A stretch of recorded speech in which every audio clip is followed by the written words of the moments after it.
In today's podcast, we're going to be discussing what really motivates you, what really kicks you in the behind to get out there and attract love. Because I can assure you, 5 years from now, I guarantee you will wish you took love more seriously. So today we're going to be diving into some mindsets, some strategies that you can use to kind of just get off that beautiful behind and get out there and start attracting love.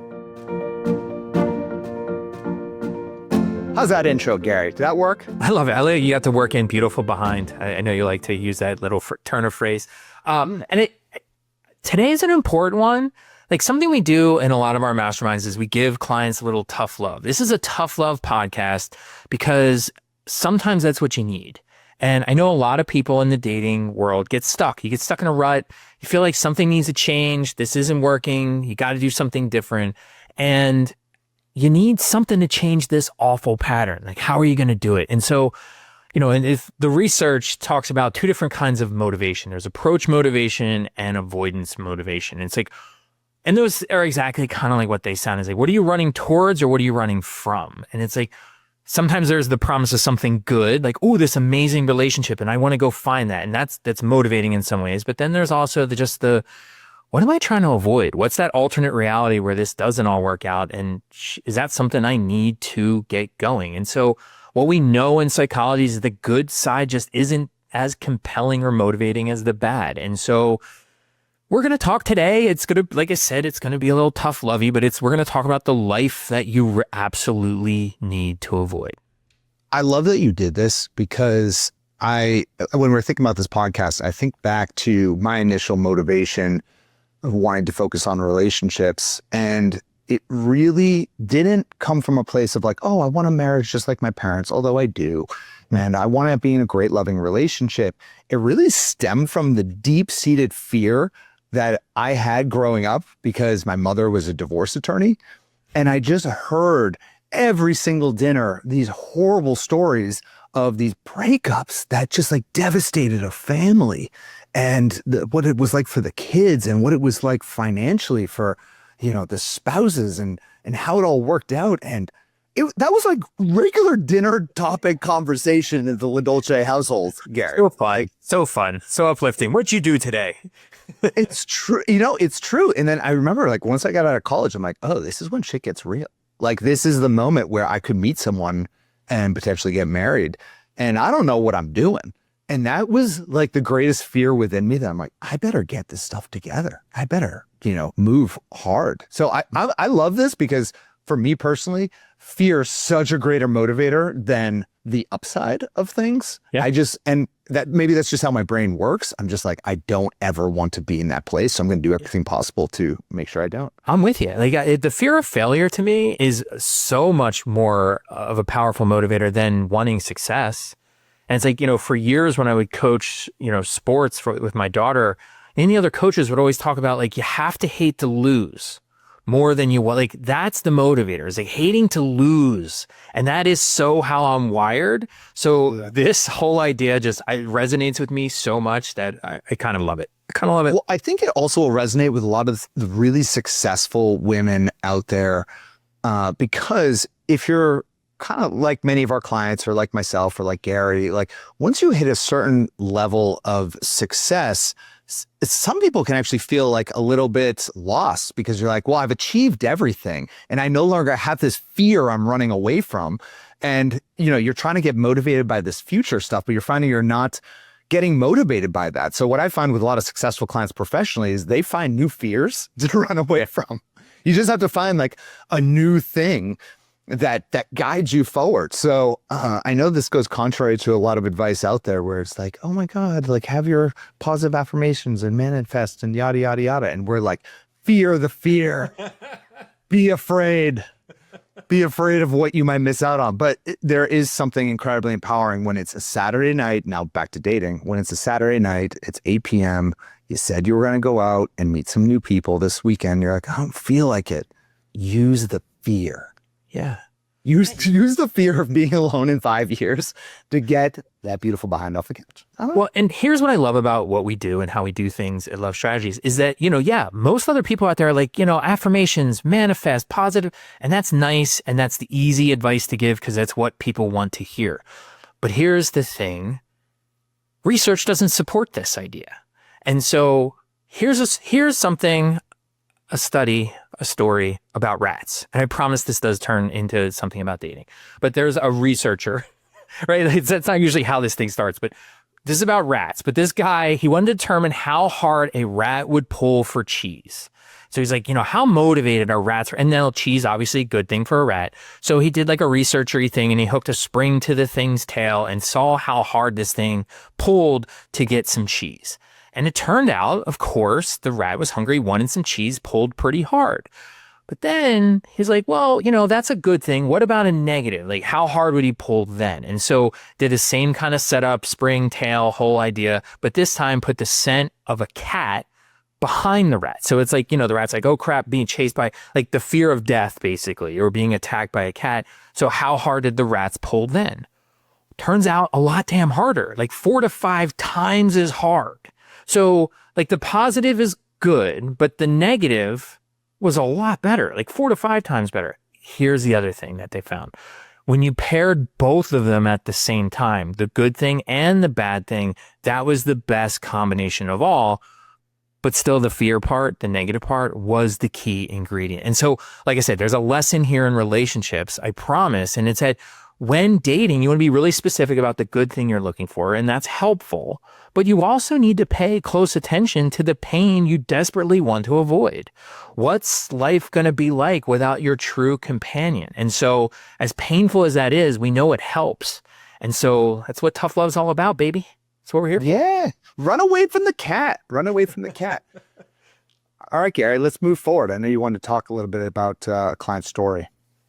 So we want to do a client story that's kind of captures this really negative outcome that we want to avoid. But rather than making it about one client story, like we've talked to so many clients over the years and heard their stories. What I wanted to do is put together like this amalgamation, this kind of combined story that takes bits and pieces from lots of different clients. And so what I've created is Gary's special worst case scenario for your relationship love life, which it's essentially the dating future, the relationship future that nobody wants.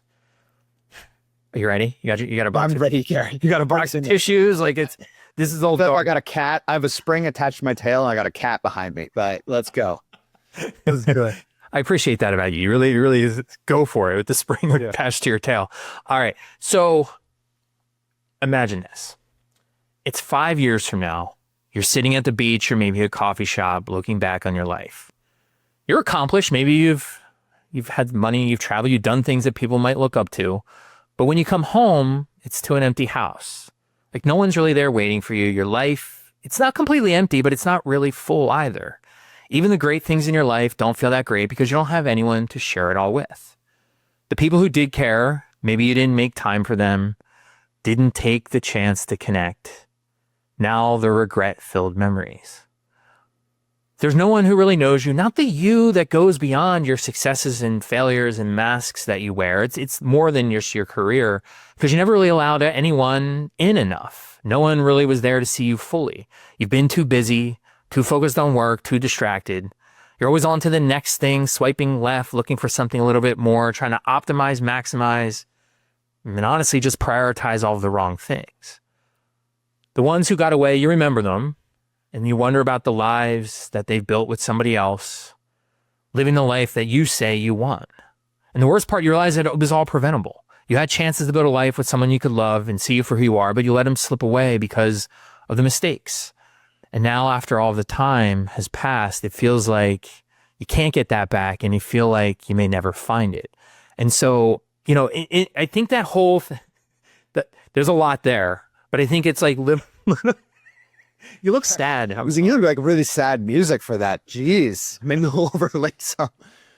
But there is something to it, right? Where if we can kind of emotionally connect with that story, which may be incredibly depressed and sad, but then have a plan forward, Right. where we're like, no, that is not going to happen to me. I'm going to move forward in my life. We don't want to feel paralyzed by that story, but instead inspired by understanding that you have the control to ensure that never happens to you. Yeah. It is totally within your control to ensure that you're not in that place 5 years from now. That week that you have a busy work week and you're like, oh God, I can't prioritize dating. I can't even get onto the apps. I can't go on that date. You say, no, I don't want that future life. Right? Yeah. You know, when you're stuck in a situationship with a guy who's been stringing you along for 3 years and you think to yourself, well, it's great sex. I'm just going to kind of keep going with it and see where it goes. You read that story and you say, no, I don't want that. He doesn't get me. I'm going to step it up and ensure I don't have that future life. And so we're not creating this to depress you on any given day when this gets released. We're using this as that fuel to your fire when you're getting out there. Yeah. Let it fuel you. It's a glimpse. It's a glimpse into what the future looks like if today in the present moment you make suboptimal choices. You know, I think that one you just mentioned of like, you know, the situationship with somebody who kind of, you know, fulfills some parts of your needs, and it's usually physical, but doesn't do the rest. Like, where does that leave you in 5 years? Leaves you sad, lonely, depressed, regretful, looking back at what might have been. And it's, oh my God, it's like, it's soul crushing.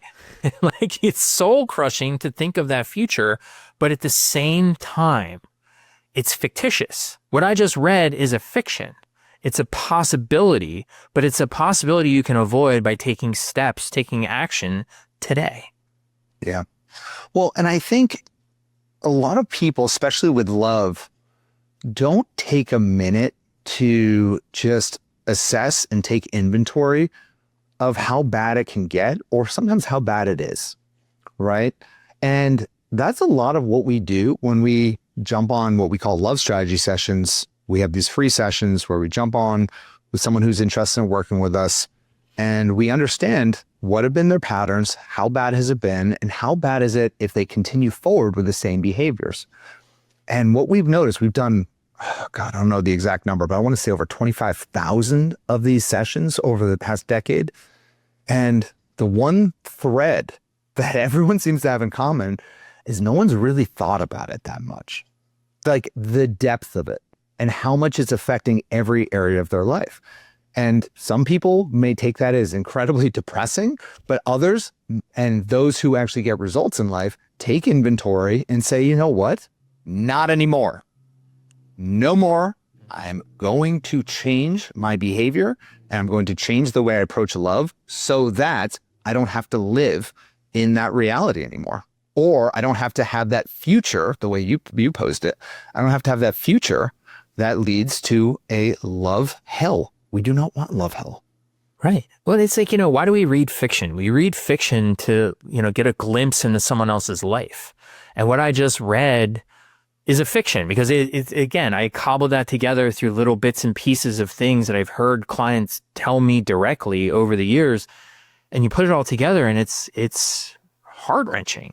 But it's a fiction, and it can be everyone's fiction if you do something to avoid it. And so that's what we're going to talk about next is how do we... So let's up the mood a little. Yeah, Let's get the new vibrations going here. Vibe shift. Vibe shift. Here's how we can avoid that future and be able to create a plan moving forward. And as I was talking about that love strategy session, I don't want to leave you hanging for those who do want it. You can always head on over to loveapply.com, be able to apply for a complimentary love strategy session. And I promise you, we will get into your patterns and where it is that we feel stuck, but it will also get into solutions. So we don't just leave you hanging to this place of wondering, how do I get out of this situation? That's what we do around here with coaching is we focus on the future, how to ensure that that future is not your reality. So the first step to all of this is being clear about what it is that you want. If we do not have a bullseye, we are going to miss it every single time. Imagine if you went to a bar and they gave you some darts and they just said, hey, go throw these darts anywhere in the bar, see where they end up. You're going to end up poking an eye out and it's not going to go so well. We need a dartboard and we need to have a bullseye. We need to know what it is we're shooting for. And that's really what we do with our clients is we start by creating what we call a love vision. And a love vision is not just a list of the 25 things that you want in your perfect guy. In fact, it's an exercise that allows you to get extremely focused on the core qualities that matter in a long-lasting relationship. And when we have the right type of love vision that our coaches work with our clients on, once they have that in place, it kind of works as this bullseye so that when you go on a date with a guy and he's 6'3", he's extremely successful, but he also appears to only talk about himself, has no interest in a relationship, you can go back to your love vision and say, nope, that's going to lead me to my 5-year love hell that I want to avoid like the plague. Right, Gary? How often do our clients talk about their love visions? All the time. Everything. It's really the guiding force in relationship decisions. And we've talked about love visions for years, but just this summer, just in June, a research paper came out talking about this idea of relationship clarity. It's essentially talking about having a love vision and being clear about what it is you're looking for so that you know it when you find it. And what this research found was that people who had greater relationship clarity, who had really spent the time to really think about what they're looking for, they were less lonely and had more life satisfaction. I would also bet, this study didn't focus on this, but I would also bet the relationships that form down the road, like 6 months, a year, like far off into the future, are just going to be better relationships because there's something to knowing what you're looking for, finding it helps you value it even more than you might have in the first place. This is why we don't need PhDs, Gary. I could have told them this. They didn't need the research paper. What do we need you PhDs out there for, doing all your nerd? I also just think that maybe, like, you've been saying this for years, someone saw that and was like, hey, we should study to see if this is legit. And yes, having a goal, like, we've known this in psychology for decades, like having a goal matters. Like, it makes everything easier. Yeah, definitely. And I just think, again, it's especially, love visions are not necessarily, I found, and I'm curious on your thoughts on this, Gary, but I found that they're not incredibly motivating, again, to the point of this conversation. Like a love vision, yeah, it kind of puts some pep in your step. Like, okay, this is possible. I can get this. But it's really important when you find that you're dating someone who doesn't meet that love vision. Like those are the conversations we have all the time is, okay, we created this love vision a month ago, 2 months ago. Now we're starting to date this new guy. Let's really assess if this man is a long-term potential, because it's so easy, especially in those first 3 months of dating someone, to put on these blinders when you're dating. And because you're just so enthralled, you're in the honeymoon period of a new relationship, you're so excited by this person. And so it's so easy to look past these deal breakers and all these things that you thought you wanted, but then you're making excuses of how you don't really want it. When you have a love vision, you got a coach in your corner, be like, hey, let's get this together. He doesn't meet your love vision. What are we doing? This is going to lead us to that 5-year horrific situation that we don't want.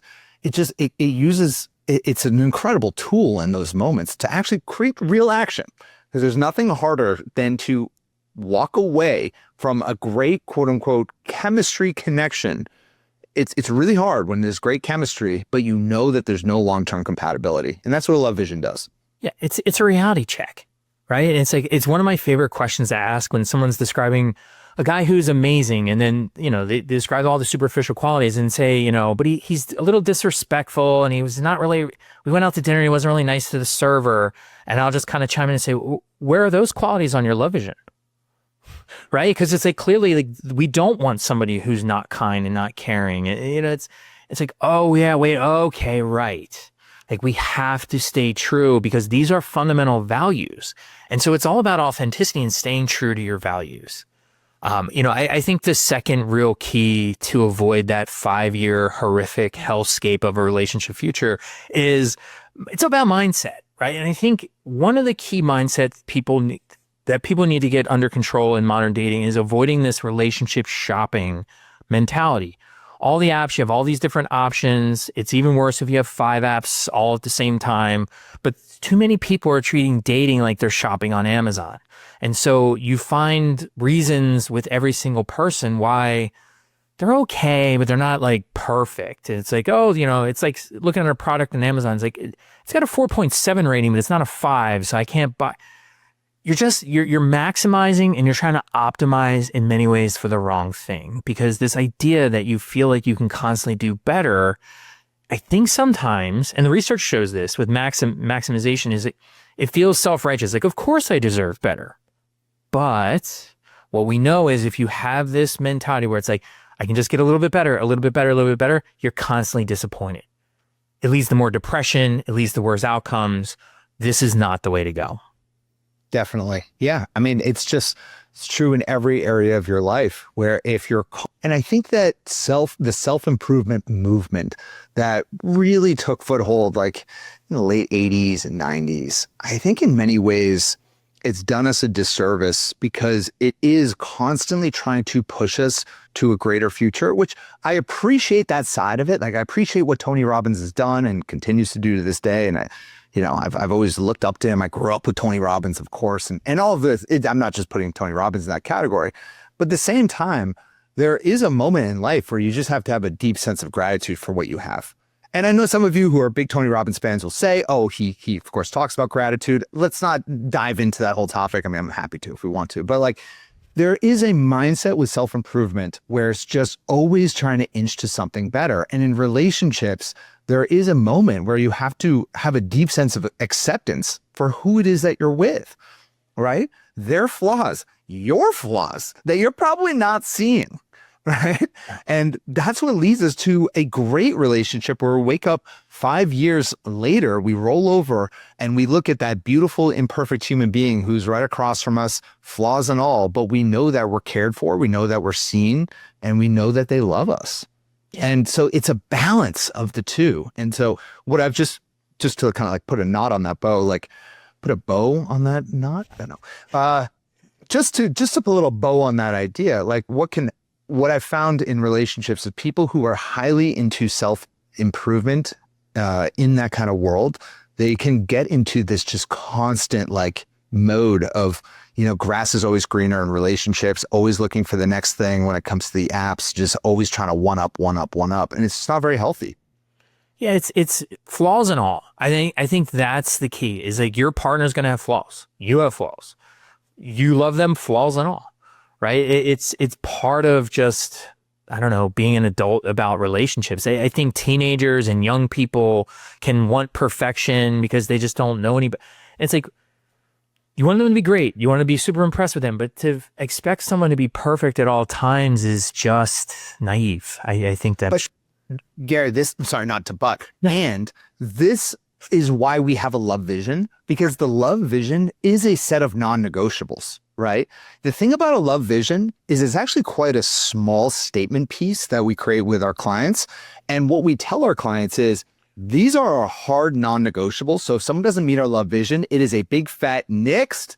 But if someone does meet our love vision, but there's parts of them that we don't like and we're not sure about, or we're like, I don't know, like he likes to go fishing and hunting every weekend. Like, I'm not into that. It's like, no, explore it, right? Was it in your love vision to not be with a guy who goes fishing, right? Like, no, it's not. So explore it. See where it goes. Who knows? Maybe you like fishing. Who knows? Maybe you like taking that little hook out of the gills and whatever you do with fishing. I've gone fishing like once in my life, but maybe you're into it. You never know. I also think is really important. Something I say to clients all the time about love vision is the things on your love vision, it should be short, it's non-negotiable, but they should all be qualities that are tied to long-term happiness in relationships. Whether he fishes, how tall he is, all that stuff, those are not long-term things. I think, this relationship shopping mindset gets into people start superficially screening on apps. And I think this is really important. And, I've had clients say things like, oh, I looked at his profile and I know he's going to be boring. Or, oh, that's the kind of guy that just talks too much about work and he's going to be terrible. It's like, no. And this is important to everyone listening because you're all probably on apps or will be at some point. Can someone know everything there is to know about you by looking at a picture and a little blurb of text? No. So you can't do the same for the guys that you're looking at either. And so you got to get out of this mentality of dating in your mind and like, I know how this is going to go, and I know this, and I know this, and I know this. It's all superficial screening. Instead, you want to practice relationship cultivating. And that comes from your love vision. It comes from those qualities that really matter and being really thoughtful, intentional, and strategic. It comes honestly from getting to know a lot of guys and taking the time to then really thoughtfully weigh them against your love vision to know which guy is really for you. Definitely. Which takes us to the final bit where I think being motivated by fear of a hellish future comes in really strong, is all about actually getting out there and meeting guys. Because if you're sitting here watching or listening, you're probably thinking to yourself, well, where are the guys? The current situation I'm in feels like it's leading me to this hellish future. I'm feeling really depressed by this. Well, here's the reality is the guys that you want to be with tend to be outside of your comfort zone, right? If they were just at your local bar or right around the corner, you know, at the Keno bar drinking Budweiser, you probably would have met the love of your life. They just might not be there. And so some of these places might be easy to meet guys, but they're the wrong types of guys. What I've found is with our clients in particular, the places to meet the highest caliber men who truly meet your love vision, it might be a little bit harder up front for you, a little bit outside of your comfort zone to do some of these things. But the reward is so much greater for the rest of your life to be with one of these guys. Oh my God. And it totally depends on your love vision. Like, look, we've done videos where we're like, here are the 10 different places to meet guys, yada, yada, yada. We're not going to do that in this video because I don't think it serves you right now. This is all about you being willing to step outside of your comfort zone on that Friday night when you're in your comfy jammies and you're thinking to myself, it's been a long week at work and, I got to go to this event because this is a philanthropic event. And I know that there's going to be really high caliber guys there, but I've never been to one before and I don't really know many people. And it's at that moment where I want this to kick in hard. It's in that moment where you're making a decision for your future. Which future do you want? And obviously, Gary and I are going to say, go to the events. Just go. When it's out, go out, baby. When it's out, go out. Love it. Yeah, I mean, we just did a whole event on courage and overcoming fear. And it was amazing to see how that message is like courage is not the absence of fear. It's action in spite of fear. And how empowering that was to all the women that were there who then went out and talked to men and they would come back to us and say, oh my gosh, I can't believe I just did that. I never would have done that before. And we would always ask them the same question, how'd it feel? And you know what? Every single, oh my God, amazing. And it does feel amazing. And so what's going to keep you from, letting fear take over? In some ways, the fear of something even greater, which is that thing 5 years off in the future. I don't know about you, Adam, but my mom gave me a couple little pieces of advice when I was growing up. And one of the things she would say a lot when I was like probably too young to hear it, but it stuck, which was being mature is knowing what you don't want. Like anybody can say they want this amazing relationship. Of course, like we all do. But what do you not want? Like, what is it? What is the thing you're trying to avoid in life? Because that's what this podcast today was all about. It's like being clear about what you want to avoid really helps you take action here in the present. I love that. Run from the cat. The cat exists. It's a big, gnarly cat. The cat might be 6'4", really charming, handsome, great in bed, but he's still a cat. So let's get clear on this area of your life. And we've talked a lot about strategies and getting out there. We have love vision. So I want to give you a resource that you can use. If you just go to lovestrategies.com on the homepage, we have a free training that walks you through what we call the 7 little love steps. And little love step number 2 is about creating a love vision. So if you get through that training, go through the whole thing, at the end of it, you can schedule a one-on-one session with someone on my team and they can kind of walk you through this process if you want some help in this area of your life. But if you don't, that's totally fine. We're here for you regardless. The key thing is that you're listening, you're learning, you're growing, and you're getting intentional about your love life. But we're, of course, here for you every single step of the way. Gary, that was awesome. Thanks, man.